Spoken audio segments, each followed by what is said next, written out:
Something strange is happening in sports media right now, and if you've been paying attention, you can feel it. The tone has changed. The confidence has shifted. And the same voices that were once loud, critical, and dismissive are suddenly sounding supportive. Not because new information emerged overnight, but because the narrative finally caught up with reality. Over the past few weeks, Shedeur Sanders hasn't just played well. He's forced a reset. And when that happens, it puts pressure on the people who were most comfortable questioning him when it was safe to do so. That's where this story really begins. Not on the field, but behind the microphones. Because this isn't just about a quarterback anymore. It's about accountability. It's about who believed early, who hedged their takes, and who now wants to act like they were always on the right side of history. Fans noticed it. Former players noticed it. And now, the call-outs are happening publicly. What makes this moment explosive is that the criticism isn't coming from random accounts online. It's coming from respected voices who are asking a simple question. Where was this energy before? When backing Shedeur wasn't popular? When every move was overanalyzed? When family, confidence, and identity were treated like red flags instead of context? And here's the uncomfortable truth. You can't rewrite those takes once the receipts exist. You can clarify, you can explain, but you can't pretend they never happened. That's why this conversation has become less about film breakdowns and more about credibility. Because when the story flips, the people who spoke the loudest before don't just get evaluated on what they're saying now, they get judged on how they got here. And that's where things start to get messy. There's a moment in every sports story where the conversation quietly changes. The stats don't suddenly improve overnight. The player doesn't become different in a week. What changes is the tone. And right now, the tone around Shedeur Sanders has shifted in a way that's impossible to ignore. For months, the debate wasn't really about football. It was about optics, about confidence, about how a young quarterback should carry himself. Every comment was dissected. Every smile, every answer, every mention of family turned into something larger than the game. And certain media voices didn't just analyze it, they framed it. But here's the problem with loud opinions. Once the player starts proving it on the field, those takes don't age quietly. They linger. And fans remember exactly who said what when the pressure was low and the payoff wasn't obvious yet. That's why this moment feels different. Because Shedeur isn't asking for validation. He's forcing a response. And that response has exposed something deeper than a bad take or a missed evaluation. It's exposed a pattern. Pattern where early skepticism slowly turns into cautious praise. And cautious praise eventually gets rebranded as long-term belief. Except the timeline doesn't match. And people are starting to call that out. Former players, media figures, even fans who've been watching this play out in real time. They're asking why the conversation now sounds so polished, so balanced, so reasonable, when weeks ago it was anything but. Why confidence was once labeled a distraction. Why family support was treated like a weakness. Why leadership was framed as entitlement. And more importantly, why those same critiques disappear once production forces the issue. This isn't about canceling anyone. It's about credibility. About whether analysis is actually grounded in football or shaped by comfort, bias, and convenience. Because when someone switches their tone without acknowledging the shift, it raises a question no analyst likes answering. Were you evaluating the player or protecting the narrative? That's the tension sitting at the center of this story. Not whether Shedeur can play. That part is becoming obvious. But whether the people discussing him are willing to be honest about how they got here. And once those receipts start resurfacing, the conversation stops being polite. It gets personal. The moment this conversation exploded wasn't subtle, and it wasn't accidental. It started the way most media fires do, with someone trying to reframe the past as if it never happened. What should have been a routine discussion about Shedeur Sanders' recent play suddenly turned into something much bigger once people realized how drastically the tone had changed. That's when Matt Barnes stepped in. Barnes wasn't reacting to one comment or one clip. He was reacting to a pattern where certain analysts who once sounded confident in their criticism were now positioning themselves as longtime believers. And instead of addressing the earlier takes directly, those shifts were being presented as if nothing had changed at all. That rubbed a lot of people the wrong way. Because the internet remembers. Clips exist. Quotes live forever. And fans who stood by Shedeur when it wasn't popular noticed exactly who stayed quiet and who spoke loudly. And how different that energy sounds now. Barnes didn't come in politely. He didn't hedge. He called out what he saw as bandwagon behavior and drew a clear line between supporters who rode from the start and voices that only showed up once the results forced them to. His message was blunt. You don't get to rewrite your stance just because the outcome changed. That's when things escalated. Instead of acknowledging the shift, the response pushed back, hard. The conversation moved away from football and toward authority. Analyst versus fan. Knowledge versus loyalty. Credentials versus perspective. And suddenly, what should have been a football discussion became a debate about who gets to speak and who doesn't. But here's where the tone really cracked. The pushback didn't just challenge Darn's opinion. It questioned intent. It framed support for Shedeur as emotional, irrational, and driven by identity rather than evaluation. That's a dangerous pivot, because once you stop arguing the substance and start questioning the motivation, the conversation changes entirely. That's why this moment landed so loudly. It wasn't about disagreement. Analysts disagree all the time. It was about the refusal to own past commentary, while simultaneously claiming credibility in the present. And when that happens, people start asking uncomfortable questions, not about the player, but about the person talking. Because if your stance evolves, that's fine. Growth is normal. But pretending you were always there? That's when trust erodes. And once trust cracks, every word that follows gets scrutinized twice as hard. And what came next only poured gasoline on the fire. What really pushed this situation past the point of debate were the specific words that got attached to Shedeur Sanders. Not about his throwing motion, not about his reads, but about who he is and how he moves through the world. That's where the backlash gained real traction. Because once the conversation shifted from performance to personality, people stopped hearing analysis and started hearing judgment. Comments about distraction, about having his father by his side, about needing crutches weren't framed as football critiques. They landed as character assessments. And whether that was the intention or not, perception matters, especially when those phrases get repeated, clipped, and replayed across social media. That's when fans started pulling receipts. They didn't need to speculate. They went back to earlier segments. They compared tones. They lined up statements made weeks apart and asked a simple question. How does skepticism suddenly turn into praise without acknowledgement? Because that gap matters. It's the difference between evolving your opinion and pretending it never existed. What made this worse was how the criticism was justified. Instead of addressing the language directly, the response leaned on credentials.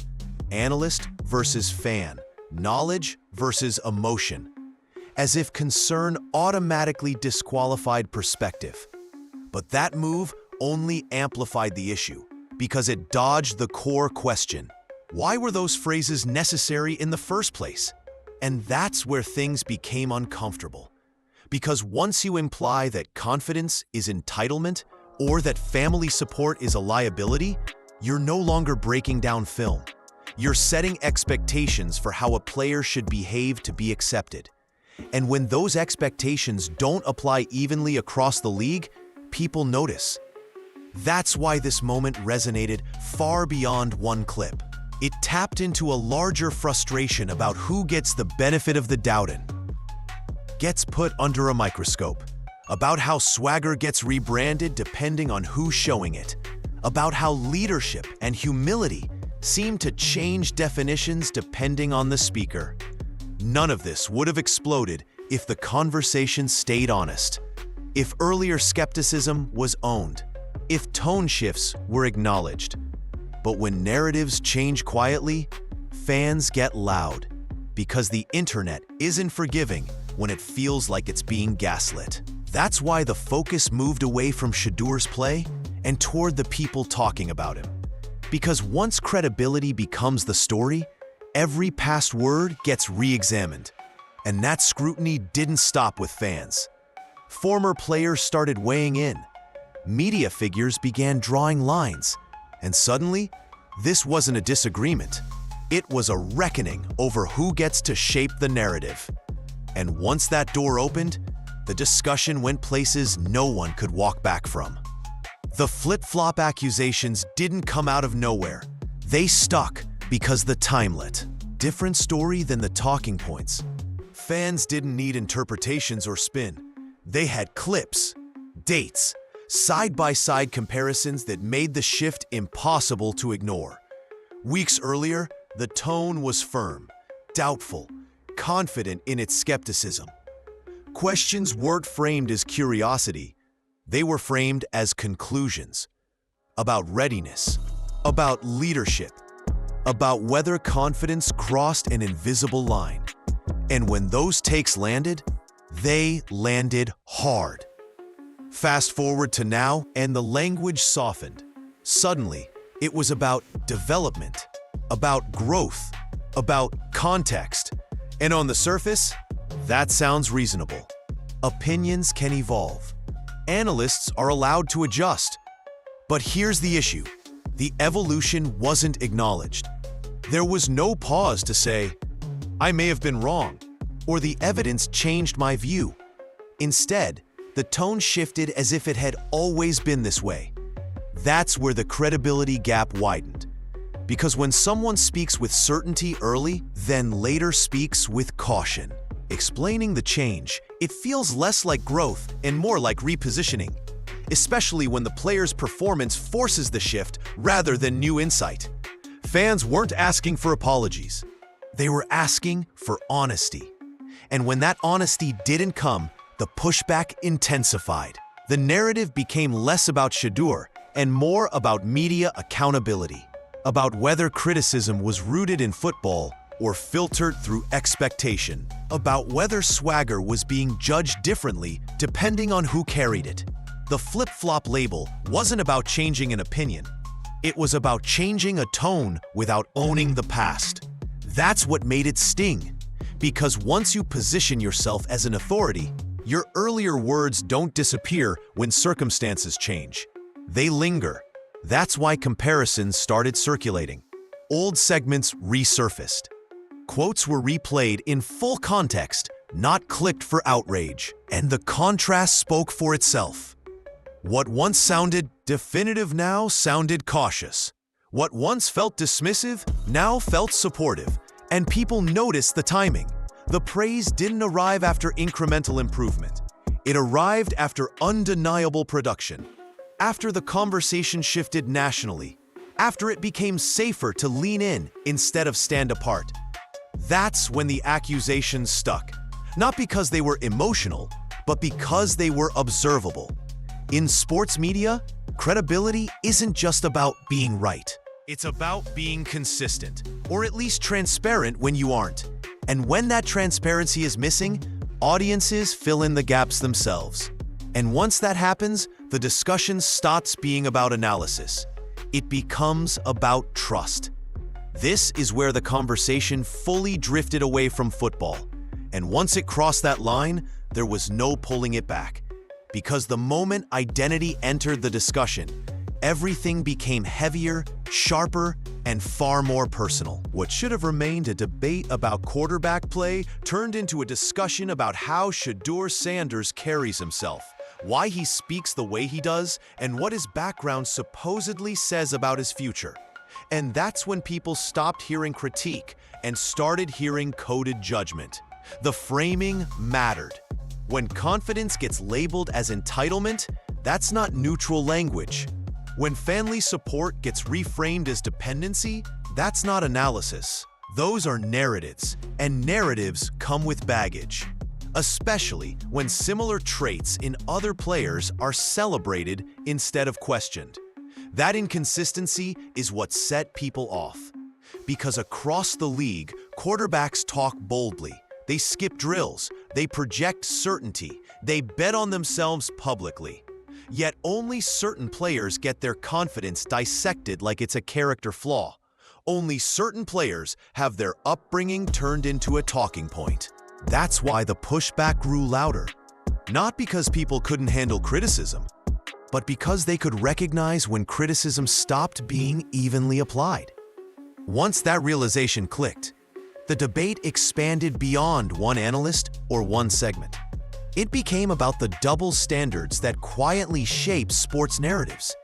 And once race was invoked, directly or indirectly, the temperature spiked. Because now the discussion wasn't just about what was said, but why it was said that way. About whether those same phrases would have been used if the circumstances looked different. About who's allowed to be confident without being labeled difficult, distracted, or entitled. That's why this moment resonated far outside football circles. It tapped into a familiar pattern where success forces reassessment, but discomfort prevents acknowledgement. Where praise arrives late and criticism arrives early. Where narratives are built first and justified later. At that point, the conversation stopped being fixable with clarifications. Because once you question whether a player can succeed without his father, you're no longer critiquing his footwork or reads. You're questioning his autonomy, his identity, his legitimacy. And those are loaded implications, whether intended or not. That's why people didn't let it go. Because these aren't throwaway comments. They shape perception. They influence public opinion. And they follow players long after the clip fades. And once that realization set in, the demand wasn't for debate anymore. It was for accountability. The moment work ethic entered the conversation, things crossed into dangerous territory. Because questioning how someone prepares isn't just critique. It's an attack on credibility, discipline, and character. And once that accusation is floated, it doesn't matter how casually it's framed. It sticks. The claim was simple on the surface. Why isn't Shedeur Sanders always working out a team facility? But beneath that question sat an implication that people immediately picked up on. If he's not here, maybe he's not working hard enough. That's where the backlash intensified. Because reports told a very different story. Multiple accounts indicated Shedeur was arriving early, staying late, spending extra time reviewing film, getting additional reps in, doing the unglamorous work that never makes highlight reels. In other words, the exact behavior expected from a young quarterback trying to establish himself. So the question wasn't just inaccurate, it felt selective. Why fixate on where the work happens instead of whether it's happening? Especially in a league where veterans routinely train off-site, work with private coaches, and tailor their routines to their bodies. That flexibility is usually praised as professionalism. But here, it was framed as suspicious. That contradiction didn't go unnoticed. Because if the goal is development, results matter more than optics. And Shedeur's performance made it clear he wasn't cutting corners. Preparation shows up in timing, in anticipation, in command. You don't accidentally process defenses at NFL speed without serious work behind the scenes. That's why the accusation landed as disingenuous. It felt less like concern and more like searching for something, anything, to question once the football arguments stopped holding up. When film backs the player, when production backs the player, the critique has to move somewhere else. And that's what frustrated people the most. Instead of acknowledging that preparation was happening, the narrative pivoted towards suspicion. Instead of adjusting the take, it doubled down on tone. And that's when trust eroded even further. Because in sports media, intent matters. When you question effort without verifying facts, you don't just miss, you mislead. And when that pattern repeats, audiences stop give benefit of the doubt. At that point, it wasn't about workouts anymore. It was about how easily narratives form around certain players and how slowly they're corrected, even when evidence contradicts them.